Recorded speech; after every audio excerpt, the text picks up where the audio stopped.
Hey folks, my name is Dave Kydd. I'm a psychotherapist, and this is my podcast, the I Am Podcast, Internal Art Museum, where every week we take an image from my psychotherapy practice and explore how I use it to help myself and my clients understand concepts that come up in counseling, concepts and issues that clients deal with on a day-to-day basis. Hopefully, it can help you too. So this episode is episode 7. Can you believe that we've done 7 episodes? Feels like 6 or 8. No, No, it doesn't feel like 8. it's definitely not 8. No, No. like it feels like 7.5, a good 7.5 episodes. Yeah. Yeah, Mm-hmm. but it's 7. It's 7. So today, in our 7th episode, I want you to picture anxiety, like you're standing on the edge of the Grand Canyon. Pretty scary? Let's explore.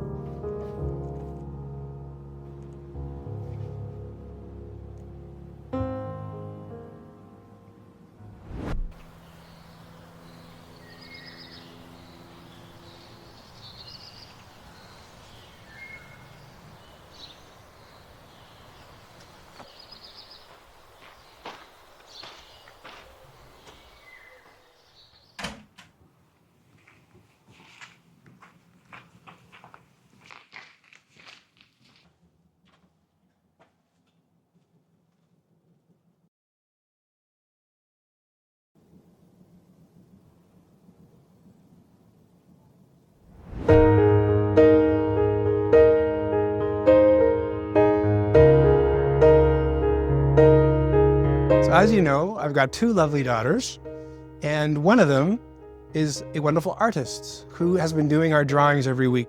So Lily has drawn us a picture of little old me cowering in terror at the edge of the Grand Canyon. Now here is what I'd like you to consider. Why am I so scared? Am I scared because I'm standing on the edge of the Grand Canyon? Makes you think. So today we're going to talk about a component within anxiety. It's kind of a core feature of anxiety's definition. I'm talking about the future. If there was no future, there could be no anxiety. How crazy is that? If there was no future, there could be no anxiety. Think about it. Does that sound possible? Let's now go back and solve this little problem with me on the edge of the Grand Canyon. Am I afraid because I'm standing on the edge of the Grand Canyon? What do you think, Lo? No, you're not. Why wouldn't I be afraid of standing on the edge of the Grand Canyon? Because there's nothing scary about standing. Okay. Yes, you're right. Am I afraid because I'm standing on the edge of the Grand Canyon? No. I'm afraid of what might happen. I'm afraid of maybe falling off the edge of the Grand Canyon. So again, we're talking about the future, and horribly worst case scenario, if I did fall and I'm falling down to earth, would I be afraid of falling anymore? No, I wouldn't even be afraid of falling. I'd be afraid of landing.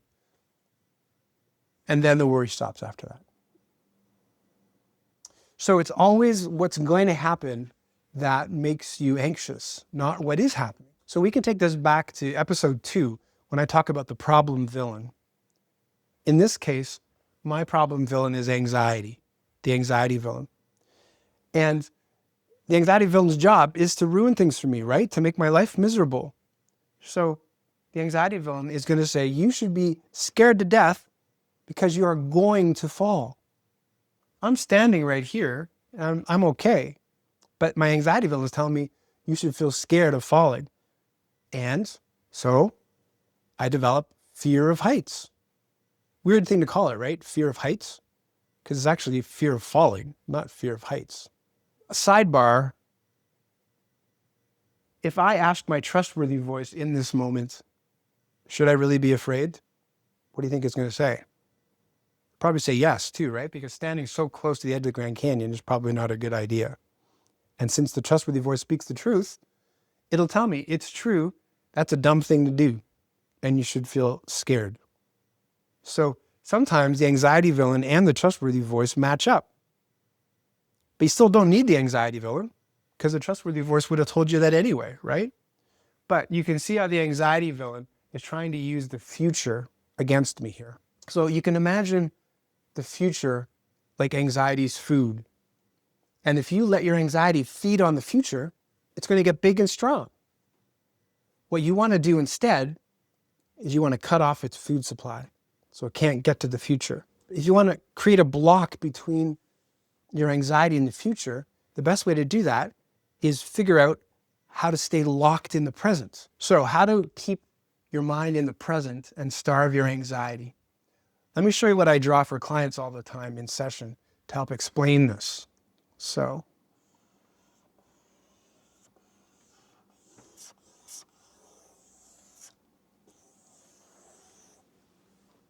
that huge brain, eh? Beautiful. So you want to fill up, this is your brain, your mind. You want to fill up your mind with the present. And there's a few ways to do that. One way is through an activity or a circumstance. Another way to do it is by your own efforts. Let's give this a little key so that we can see what each element is. The activity is going to be horizontal lines, and your efforts are going to be vertical lines. Okay? So I'm going to need Lily to come and demonstrate the first activity. Okay, how many times can you do it? Okay, I'll count. 1, 2, 3, 4, 5. Oh my gosh. Oh, that's the scariest 4 or 5 I've ever seen. 1, 2, 3, 4, 5, 6, 7, 8, 9, 10, 11, 12. Oh my gosh, 13, 14, 15. So Lil, Yeah. when you were doing that, how much were you thinking about the future and your problems? Not at all. I was actually anxious before doing that. Before. Yeah.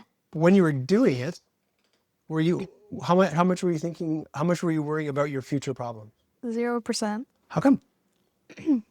Because I was focused on the present and what I was doing. Yeah, the activity itself was hard enough that you had to put all of your attention on it. Right? So this is what it was like. Right? Your whole mind was taken up with that activity. So what was cool is like you didn't have to try to not be anxious. You just had to try to hit the ball with a tennis racket. That's all you had to do. So this is what Lily's mind looks like on tennis. It's completely full. The activity itself filled up your entire mind. And what's great about this is you didn't have to try to not be anxious. You just had to try to hit the ball with your tennis racket over and over again. So the activity itself did all the work. It pulled your senses 100%. This is mindfulness, by the way. So mindfulness is filling your mind with the present, right? And so the activity helped you to fill your mind with the present 100%. And this makes it the easiest kind of mindfulness. If you can figure out an activity that takes all of your attention, then you won't have to work to not be anxious. You just have to work to do whatever the activity is. That could be mountain climbing. It could be playing ping pong. It could be standing on one leg.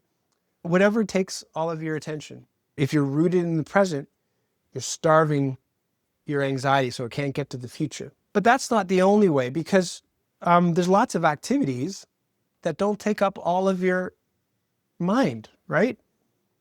So what's an activity that doesn't take up all of your mind? Brushing your teeth. Brushing your teeth. Okay. So how much of your mind do you think is taken up by the activity of brushing your teeth? You know, like you have to pay a certain amount of attention to brush your teeth, right? Just by the activity itself. So how much of your mind do you think the activity takes up? 2 lines. Well, like that. So you got a lot of blank mind here, right? And that can be a problem because that is all empty mind that can be exploited by your anxiety villain. if you've got empty space in your mind, the anxiety villain is going to try to fill it with the future. Your anxiety villain is diagonal lines, by the way. Right? And it's going to come in and take over your whole mind. It won't just take over the empty space. It'll try to take over your whole mind while you're brushing your teeth. And you don't want that. You want to be nice and calm while you're brushing your teeth. So, let me tell you what we can do about that. So, you're brushing your little old teeth, and you got a problem. You got all this blank space in your mind. You can actually use your own efforts to fill the rest. So, you could say, I am going to count as I'm brushing my teeth, the number of strokes up and down as I'm brushing my teeth. Or I'm going to pay attention to how the toothpaste tastes as I'm brushing my teeth. Or I'm going to pay attention to, I'm going to count my teeth in the mirror as I'm brushing my teeth. So you're putting your own efforts into focusing on your senses, on one of your senses. And that keeps you in the present. And then your mind looks like that. It's still full. It's just combined with your own efforts and the activity. That make sense? Mm-hmm. Yeah. So there's actually a circumstance in which it requires all of your own efforts to fill your mind. You can do it. A lot of meditation is like this. So, Lil, if you were to describe that object visually in as much detail so that the millions of people in Norway. Yeah. So I'm going to address this to all the Norwegians out there. So Lily has a little cardboard children's book, and she is going to describe it to you in as much detail so that you can have a very, very vivid, clear picture of it back in your Norwegian home. So, Lil, how would you describe that in vivid detail so that all the Norwegians can picture what that book looks like? It's very small, smaller than my hand. It's blue, a light robin's egg blue, with a little girl on the front eating porridge because the title says Goldilocks and the Three Bears. It's a children's book, so it really only has 6 pages, and they're thick, kind of cardboard pages. And it's square. Okay. Norwegians, you getting this? I think that's pretty clear. Yeah. So what you were actually doing is you were using 100% of your own efforts to be mindful, Lily. Right? Because you were using your visual sense. And we know that if we focus on our senses, we're locked into the present. I mean, just think about that, right? With your senses. I can feel the texture of the couch. I can't feel what it feels like on my fingers yesterday or tomorrow. If I feel that feeling, I have to be in the present. And so anything where you're focusing on your senses keeps you in the present. So when Lily was focusing on her visual sense, describing that book, she filled up her whole mind, but it was all her efforts. The activity didn't help at all. She had to do it all.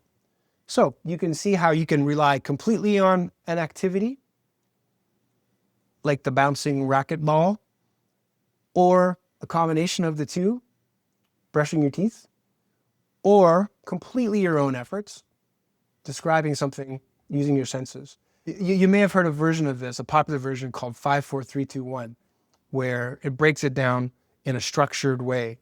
You think of 5 things you can see, and then focus on 4 things you can hear, and 3 things you can touch, 2 things you can taste, and 1 thing you can smell. It's basically focusing on your senses, but it gives you kind of a structure. So when you're feeling discombobulated in a crisis, you don't have to do much thinking. The structure can take over for you. So if you're able to do that, if you're able to fill your mind with the present, then you starve your anxiety. Can't get to the future, right? Remember, it's food.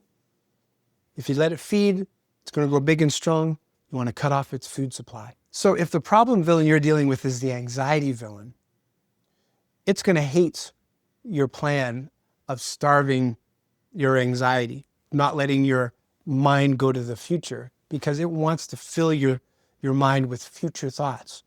So if you learn to lock into the present by focusing on your senses, then that anxiety villain can't get at you. Back to this picture, how can scared little Dave use this standing on the cliff there?